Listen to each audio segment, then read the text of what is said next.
Assalamualaikum warahmatullahi wabarakatuh. Ila hadratin nabiyina Muhammadin sallallahu alaihi wasallam wa ala alihi wa sahbihi wa dzurriyyatihi jamil anbiya wal mursalin wal malaikatil muqarrabin jamil awliya wasyuhada was sholihin fi masyariqil ardi ila magharibiha barriya wa bahriya jami'a baina wa ummahatina wa ajdatina wa jaddatina wa masyayikhina wa talamidina wa ikhwanina wa asdiqaina wa aqribaina wa jiranina wa jal muslimina wal muslimat wal mu'minina wal mu'minat khususan ini jami'al kuburina wa khususan jamil musannifil qulub fi syariah wa mutarjimiha bi barakatil fatihah. A'udzu billahi minasy syaithanir rajim. Bismillahirrahmanirrahim. Alhamdulillahi rabbil alamin arrahmanir rahim maliki yaumiddin. Iyyaka na'budu wa iyyaka nasta'in ihdinas siratal mustaqim. Siratal ladzina an'amta 'alaihim ghairil maghdubi 'alaihim waladdallin. Amin. Bismillahirrahmanirrahim. Alam nashrah laka sadrak wa wada'na 'anka wizrak alladzi anqadha dhahrak wa rafa'na laka dzikrak fa inna ma'al usri yusra fa idza faragta fansab wa ila rabbika farghab. Bismillahirrahmanirrahim. Alhamdulillahirabbil alamin. Wassalatu wassalamu ala asyrafil anbiya wal mursalin sayyidina wa maulana Muhammadin wa ala alihi wa sahbihi ajmain, amma ba'd. Hadirin rahimakumullah, dalam Islam tujuan seseorang untuk menikah adalah biar mendapatkan ketenangan. Oleh karena itu, sebisa mungkin kita menghindari pernikahan-pernikahan yang statusnya diperselisihkan atau masih kontroversial. Karena dalam kaidah fikih, al-aslu fil abdo at-tahrim. Hukum asal dari hubungan seksual itu haram sampai jelas-jelas ada bukti kalau halal. Itulah kenapa beda antara jual beli online dengan nikah online. Kalau jual beli online itu halal. Kenapa? Karena jual beli itu masuk muamalah, sedangkan muamalah al-aslu al-ibaha. Hukum asal muamalah itu boleh sampai nanti ada bukti kalau haram. Tapi kalau hukum dasar hubungan antar lawan jenis, al-aslu fil abdo at-tahrim. Hukum asalnya haram sehingga harus benar-benar meyakinkan biar disebut halal. Hadirin rahimakumullah. Kontroversial itu bisa dari segi agama. Misalnya menikah dengan non-muslim. Kalau perempuannya yang muslimah, sedangkan laki-lakinya non-muslim tanpa terkecuali, baik orang kafir maupun ahli kitab, maka dihukumi haram. Karena ada kaidah al-Islam ya'lu wa la yu'la alaih. Islam tidak boleh diungguli oleh yang lain. Artinya kalau ada pernikahan wanita muslimah dengan orang yang laki-laki non-muslim, baik Kristen, Yahudi, Hindu, Buddha, dan yang lain-lain, maka dihukumi tidak sah.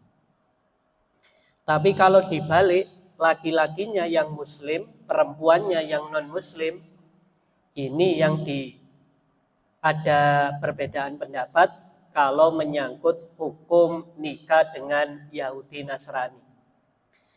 Menurut mazhab Syafi'i, karena Nabi Isa, Nabi Musa itu diutus ke Bani Israel, maka kalau ada manusia selain Bani Israel kok masuk Kristen atau masuk Yahudi, maka dianggap tidak sah kekristenannya, tidak sah keyahudiannya, sehingga kalau dinikahi tidak boleh.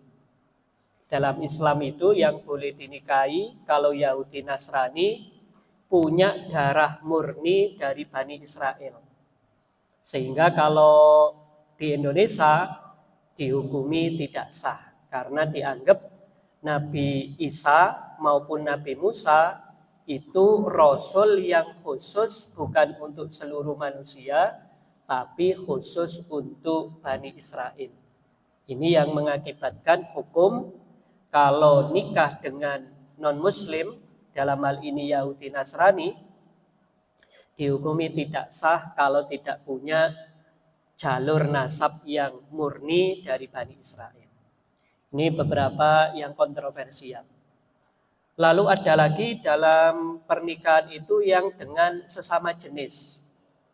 Pernikahan sesama jenis itu diharamkan karena pernikahan sesama jenis itu dalam fikih ada yang mengkategorikannya sebagai perzinahan sehingga pelakunya dirajam.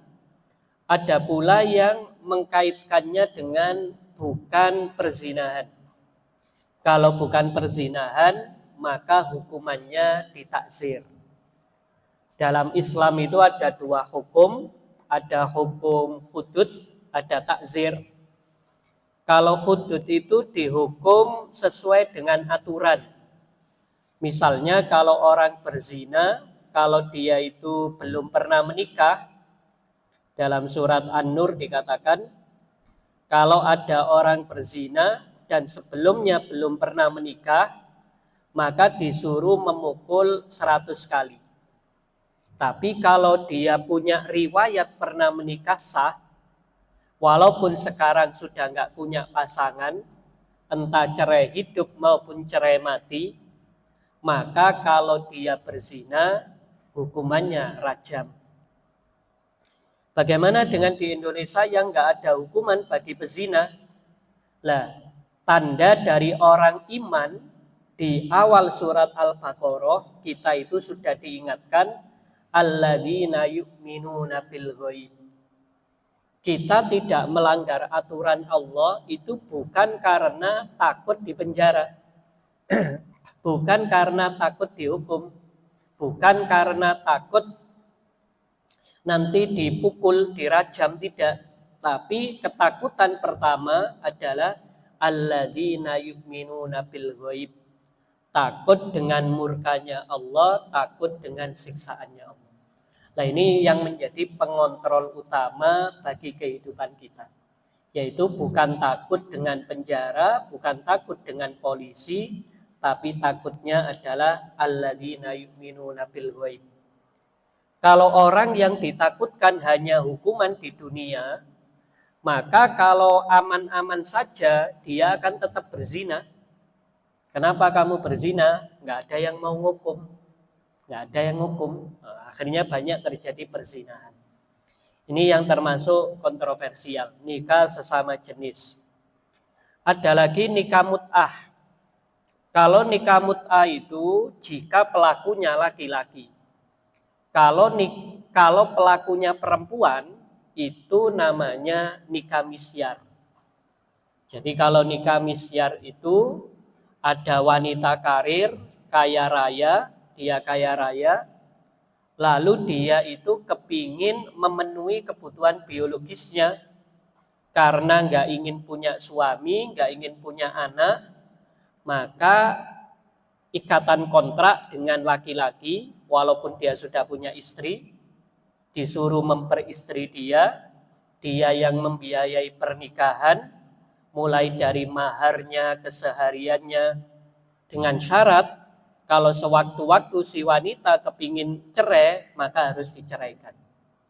Ini yang model kontraknya seperti ini. Kalau nikah mut'ah itu dari inisiatif laki-laki. Jadi laki-laki ini kepingin kontrak wanita selama 1 tahun, mungkin selama 3 bulan. Ini yang dihukumi haram. Baik nikah misyar maupun nikah mut'ah ini haram. Yang kontroversial itu namanya nikah tolak. Nikah tolak itu apa? Nikah yang sejak awal sudah punya motif mau menceraikan istrinya. Ada orang ditugaskan di luar kota, bahkan di pedalaman, tidak mungkin membawa istri. Akhirnya sana mau nikah. Diniatnya kalau nanti sewaktu-waktu saya dimutasi ke tempat lain, istri saya cerai. Nah, ini namanya nikah tolak. Nikah tolak itu nikah yang sejak awal sudah ada motivasi mau menceraikan. Ini hukumnya sah, secara hukum sah, tapi tadi kontroversial. Karena kita tahu tujuan pernikahan itu untuk selamanya. Maka kalau ada orang kok kepingin menikah, tapi dalam hatinya terbersit mau menceraikan dalam durasi tertentu, nah itu dihukumi tadi kontroversial. Kontroversial itu berarti ada ulama yang mengharamkan, ada ulama yang membolehkan. Rata-rata ulama yang membolehkan ulama yang tradisional, karena berpaku pada sigot, pada akad. Karena nggak ada rukun nikah yang dilanggar, maka sah-sah saja. Tapi kalau yang orang ulama-ulama kontemporer, mereka mengatakan nikah itu tujuan untuk selamanya. Sehingga kalau sejak awal sudah niat mau menceraikan dalam durasi tertentu, itu dianggap melanggar hakikat nikah. Yang mirip juga kalau di dunia mahasiswa namanya nikah muyassar. Nikah muyassar itu antara laki-laki sama perempuan nikah, tapi tinggal sendiri-sendiri. Laki-laki tinggal di kosnya, perempuan tinggal di kosnya, dan tidak ada kewajiban menafkahi. Jadi yang laki-laki yang nggak menafkahi perempuan, perempuan juga. Mereka ini hanya diperkenankan untuk hubungan biologis. Mungkin untuk menghindari perzinahan daripada berpacaran, maka menikah namanya nikah muyassar.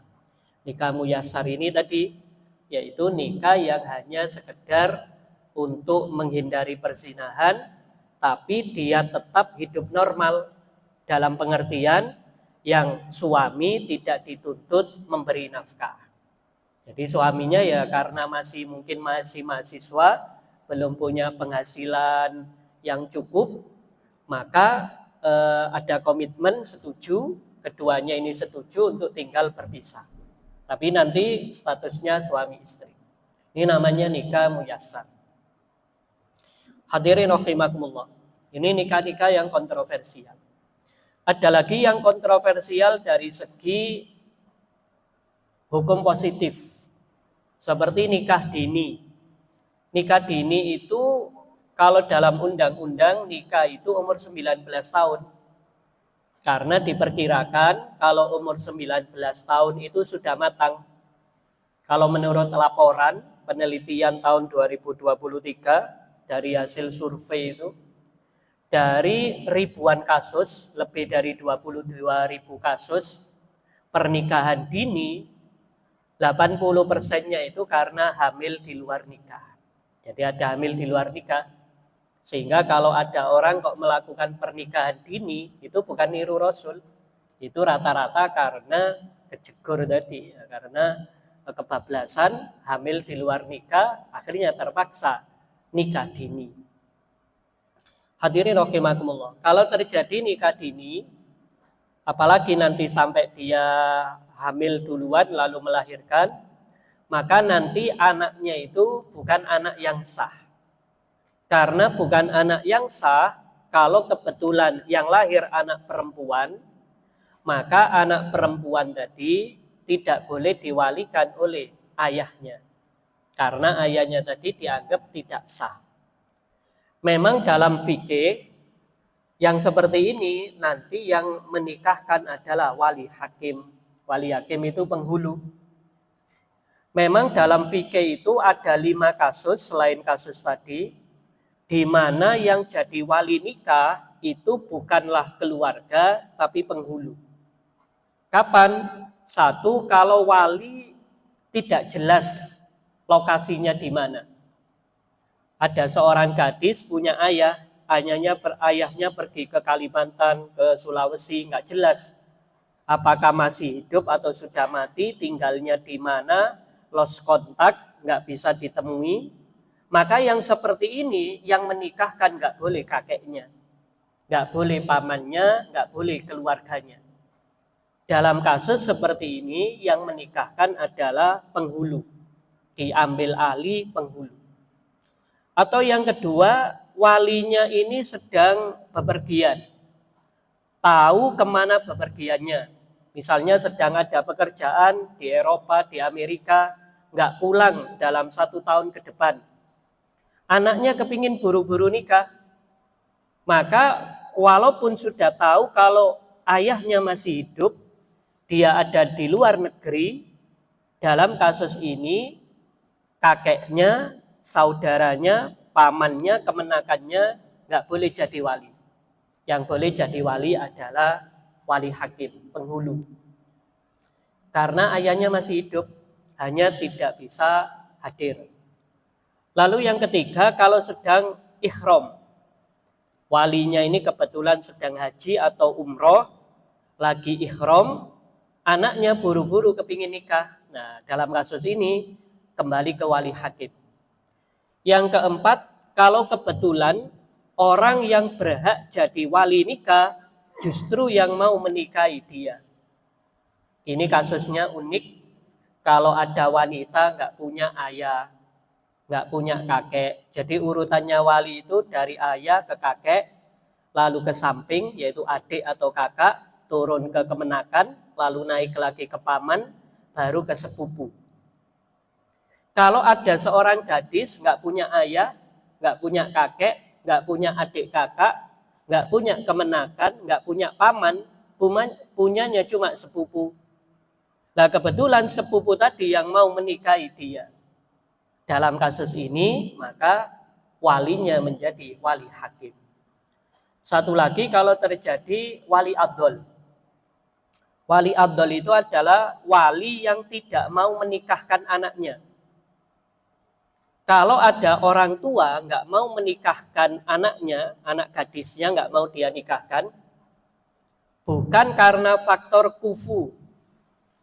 Dalam Islam itu, kufu adalah nikah itu harus seagama. Kalau tidak seagama, maka tidak sekufu. Kalau tidak sekufu nggak boleh. Kalau ada wanita, seorang anak, kepingin nikah sama non-muslim, orang tuanya melarang, maka yang dimenangkan dalam Islam itu orang tuanya. Orang tuanya menang. Dia dianggap sudah menjaga agama. Tapi kalau bukan karena faktor agama, ini calonnya ini sesama muslim, hanya mungkin ekonominya masih lemah, profesinya mungkin belum bagus, tapi si anaknya seneng. Dalam kasus ini, kalau orang tuanya menolak menikahkan, itu namanya wali adol. Wali adol itu berarti dianggap wali yang menghalang-halangi pernikahan anaknya. Kalau ada wali menghalang-halangi pernikahan anaknya, misalnya seorang ayah tidak suka dengan profesi tertentu, nggak menyukai dengan kondisi ekonomi tertentu, etnis tertentu, sehingga nggak mau menikahkan anaknya, maka yang demikian ini disebut wali adol, tidak boleh digantikan oleh wali sesama keluarga. Jadi kalau ayahnya menolak, kakeknya nggak boleh gantikan. Pamannya nggak boleh gantikan, kemenakannya nggak boleh gantikan. Yang boleh gantikan adalah wali dari jalur hakim, yaitu penghulu. Jadi kalau 5 kasus tadi, sama 1 kasus yaitu tentang anak zina, itulah kasus-kasus di mana yang berhak jadi wali adalah wali hakim. Adapun di luar itu, nanti yang berhak adalah jalur wali dari keluarga. Tadi urutannya dari ayah naik ke kakek, lalu ke samping adik atau kakak. Yang penting adiknya itu sudah balik. Kalau belum balik tidak sah jadi wali. Kalau seorang anak boleh jadi wali orang tuanya bukan atas nama anak, tapi atas nama penghulu, itu boleh. Jadi kalau ada seorang janda, misalnya mau menikah, sudah tua, mau menikah, punya anak, kebetulan anaknya penghulu, maka anak yang berprofesi sebagai penghulu tadi boleh menikahkan ibunya sendiri. Tapi kalau dia bukan profesi penghulu, seorang anak nggak boleh nikahkan ibunya sendiri. Ini sedikit banyak tentang masalah perwalian. Hadirin rahimakumullah. Ada lagi yang pernikahan kontroversial itu nikah paksa. Jadi dipaksa. Dalam aturan fikih,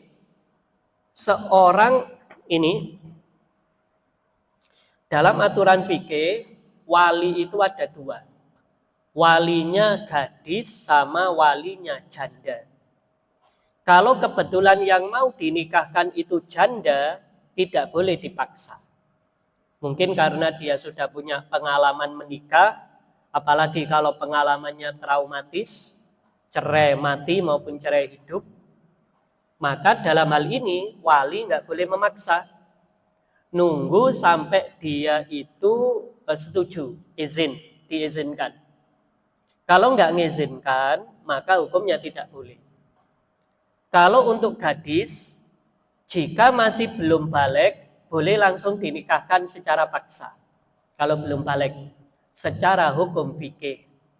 Tapi kalau kita bicara di Indonesia, tentu yang demikian ini kontroversial. Anak di bawah umur, belum balik, dipaksa nikah. Kawin gantung atau kawin apa, ini.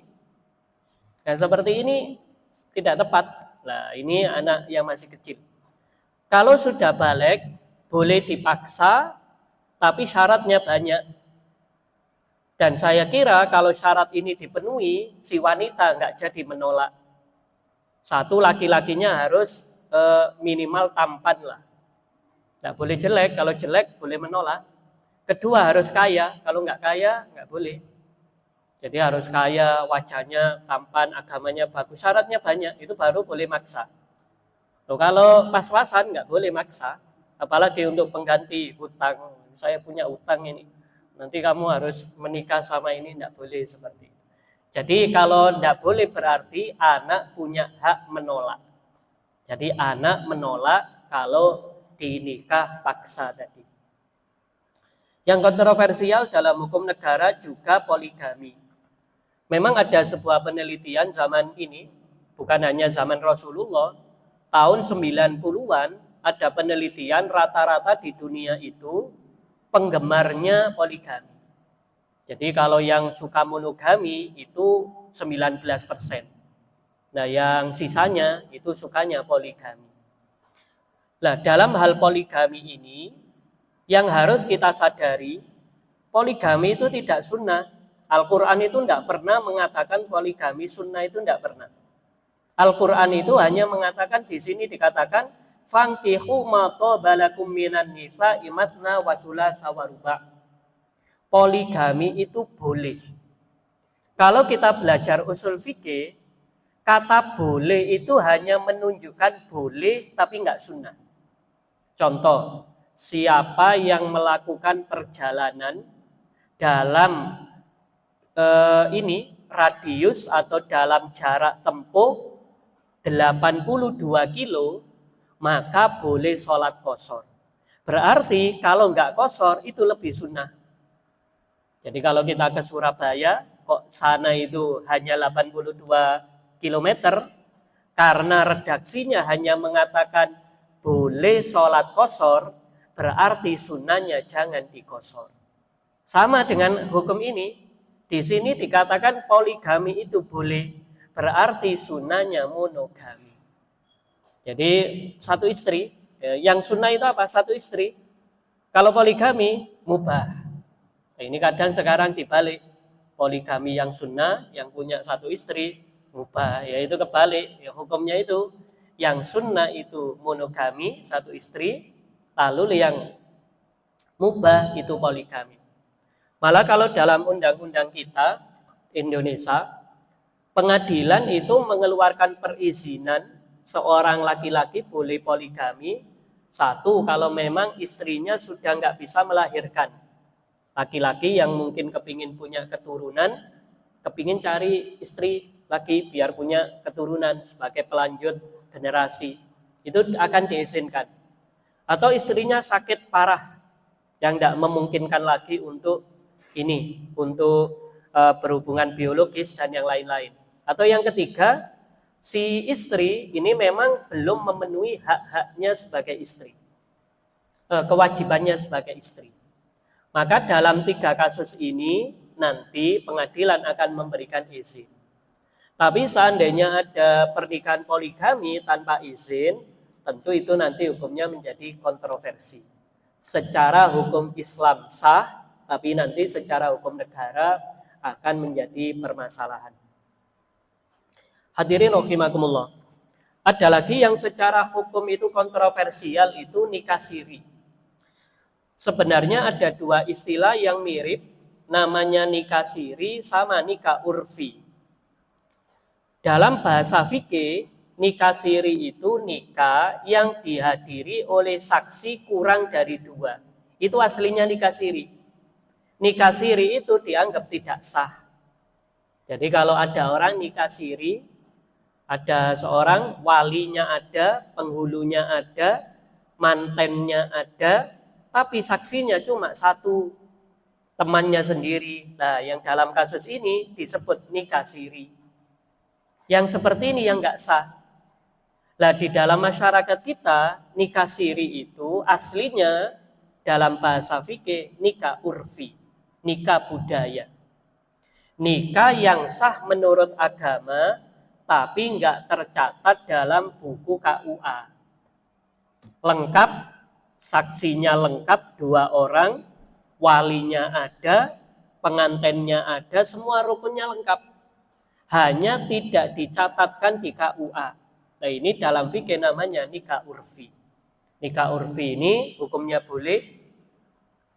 Tapi kembali ke permasalahan awal, karena ini kontroversial, maka tentu ada beberapa masalah. Beberapa masalah adalah kalau ini dilanjutkan nikah tanpa surat nikah, maka nanti ada beberapa masalah di belakang. Mungkin kesulitan mengurus kakak, kalau nanti ada polemik masalah harta warisan ya sulit menuntut hak, banyak sekali. Yang ujung-ujungnya kalau nikah urfi atau bahasa kita nikah siri, itu lebih banyak mudaratnya daripada manfaatnya. Hadirin rahimakumullah. Ada lagi pernikahan yang kontroversial itu dari segi budaya. Dari segi budaya itu misalnya terkait masalah hitungan primbon. Kalau kita ikuti Rasulullah itu punya gaya apa yang dianggap tabu oleh masyarakat tapi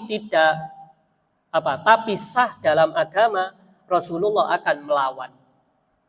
Dulu zaman Arab Jahiliyah, nikah itu tabu dilakukan di bulan Syawal. Rasulullah rata-rata nikahnya itu bulan Syawal. Ternyata nggak ada apa-apa. Termasuk kalau di Indonesia tidak boleh nikah di bulan Suro. Nah, Rasulullah itu nikah bulan Suro. Nikah sama Sayyidah Sofia itu bulan Suro. Maka sekarang tinggal diuji, kita ini lebih percaya sama aturan primbon yang itu hanya berdasarkan ilmu tautologi. Tautologi itu ya cocokologi, cocok-cocokan. Oh, ini enggak cocok, ini cocok. Lah, apakah kita percaya sama Rasulullah tadi? Nah, kalau percaya ya enggak masalah. Nikah pada bulan Muharram atau bulan Suro.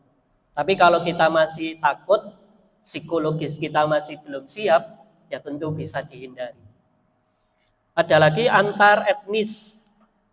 Ini yang perlu dipahami. Rasulullah itu nikah baik dengan orang Arab maupun non-Arab. Rasulullah itu menikah kayak tadi, Sayyidah Sofia itu adalah orang Yahudi. Berarti orang Arab boleh nikah sama non-Arab. Dari sini bisa dipahami, kalau ada orang menolak pernikahan gara-gara beda etnis, beda suku, itu ya dianggap tidak tepat. Kecuali kalau acuannya sekedar pertimbangan. Oh, karakternya suku Jawa gini, karakternya suku Sunda gini, suku Batak gini, itu lalu dijadikan pertimbangan. nanti tampaknya kamu nggak cocok kalau dengan tipe seperti ini, karakter seperti ini, itu boleh. Sebatas sebagai pertimbangan. Tapi bukan sebagai sebuah keyakinan dilarang nikah dengan suku lain. Walaupun itu Arab sama ini. Bahkan yang dilawan adalah misalnya ada keturunannya Rasulullah, banyak keturunannya Rasulullah laki-laki menikah sama pribumi, ya banyak. Para wali-wali, wali songo itu banyak yang dulu itu duriya Rasul, lalu ketika tinggal di Indonesia nikah sama wanita-wanita sini. Nah, lewat dakwah, lewat jalur pernikahan ini nanti juga menurunkan duriya Rasul, itu juga banyak. Hadirin rahimakumullah, ini yang dari segi sosial budaya. Ada lagi yang dari segi ekonomi. Nah, sekarang yang lagi banyak itu adalah bapak rumah tangga. Nah, fenomena bapak rumah tangga itu di mana istrinya lebih kaya, pekerjaannya lebih menjanjikan, akhirnya bagi tugas yang laki-laki disuruh ngurusi keluarga. Jadilah fenomena bapak rumah tangga. Nah, dalam sejarah Islam, contoh bapak rumah tangga itu adalah Ibnu Mas'ud. Sayyidina Ibnu Mas'ud itu beliau seorang ulama besar, ulama dari kalangan sahabat yang besar, beliau ahli Al-Quran, tapi dalam keseharian beliau itu tidak kerja, sehingga hidupnya itu ikut istrinya. Akhirnya waktu istrinya tanya ke Rasulullah, "Wahai Rasulullah, apakah uang yang saya berikan ke suami saya sama anak saya ini disebut sedekah?" Lalu Rasulullah jawab, "Kalau kamu punya penghasilan, engkau berikan ke suamimu, itu juga bagian dari sedekah. Itu bagian dari, malah diprioritaskan." Dulu pun kita tahu Rasulullah punya istri Sayyidah Zainab binti Khuzaimah, disebut Ummul Masakin. Beliau itu suka bekerja. Ini istrinya Rasul bekerja, wanita profesi, wanita karir, wanita profesional, wanita karir. Tapi dalam hal ini, sekali lagi, tidak ada masalah kalau seorang wanita itu bekerja. Tentu nanti dalam koridor-koridor di mana dia menjaga diri. Tapi ada contoh, baik itu Sayyidah Khuzaimah, istrinya Rasul, maupun istrinya Ibnu Mas'ud, itu sama-sama wanita karir. Justru dalam kasus Ibnu Mas'ud, itu Ibnu Mas'ud nggak kerja. Kalau sekarang ya mirip kayak fenomena bapak rumah tangga. Walaupun kalau kita menurut penelitiannya tadi, survei ke masyarakat rata-rata masih menolak fenomena tersebut. Ini kalau terkait ekonomi. Adapun masalah mahar, ini juga kalau terkait ekonomi, mahar dalam Islam itu kadang kita salah nerjemah. Islam itu mengatakan mahar yang baik itu yang mudah, bukan yang murah, yang mudah. Kadang kita salahkan murah. Bagi orang yang penghasilannya 100 juta, maka mahar 10 juta itu mudah. Tapi bagi yang penghasilannya UMR, dimintai uang panai, dimintai uang mahar sampai 100 juta, wah seperti ini yang memberatkan. Jadi yang perlu ditegaskan adalah untuk mahar itu memang nggak ada batasan, berapapun boleh, sampai bermiliar-miliar itu boleh, dan tidak ada batas minimal. Syaratnya kalau mahar itu yang penting berupa benda, kalau bisa berupa benda.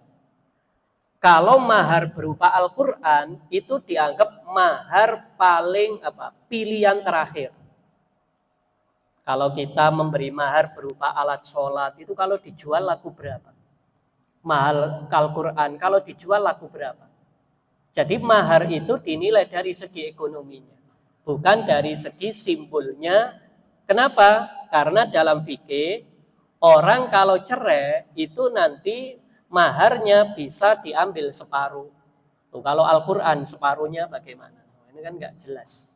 Maka mahar berupa Al-Quran, alat sholat itu kelihatannya bagus tapi nggak sesuai fikih. Jadi yang tepat adalah kalau kepingin mahar, mahar berupa benda. Mahar yang bisa diukur menurut nilai ekonomi. Nah ini yang disebut dengan mahar. Walhasil satu lagi mungkin untuk pernikahan kontroversial ini adalah tentang KDRT. Memang banyak penelitian yang mengatakan kekerasan di rumah tangga itu ya banyak terjadi, kekerasan terjadi di dalam rumah tangga dan rata-rata korbannya memang perempuan. Dalam hal ini maka kita punya satu prinsip, biasanya kalau kita buat ilustrasi sederhana, kalau ada orang tulisannya umur 40, umur 30 itu sudah jelek, lalu kita mau mendidik dia, ya jangan terlalu berharap tulisannya berubah jadi bagus. Karena itu sudah bawaan 30 tahun. Loh, kalau ada orang sudah punya sifat emosional, kejam, keras, jangan terlalu berharap kalau nanti setelah menikah malah nanti saya akan bisa merubah dia. Dia itu punya sikap seperti itu berpuluh-puluh tahun, maka belum tentu walaupun kita punya pandangan mampu merubah, belum tentu mampu merubahnya.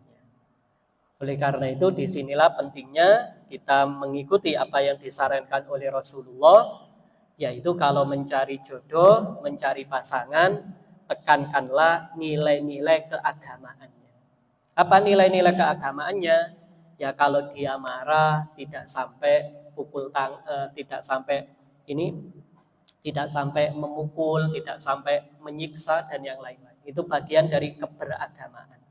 Dia punya sikap emosional yang bagus ketika menghadapi pasangannya.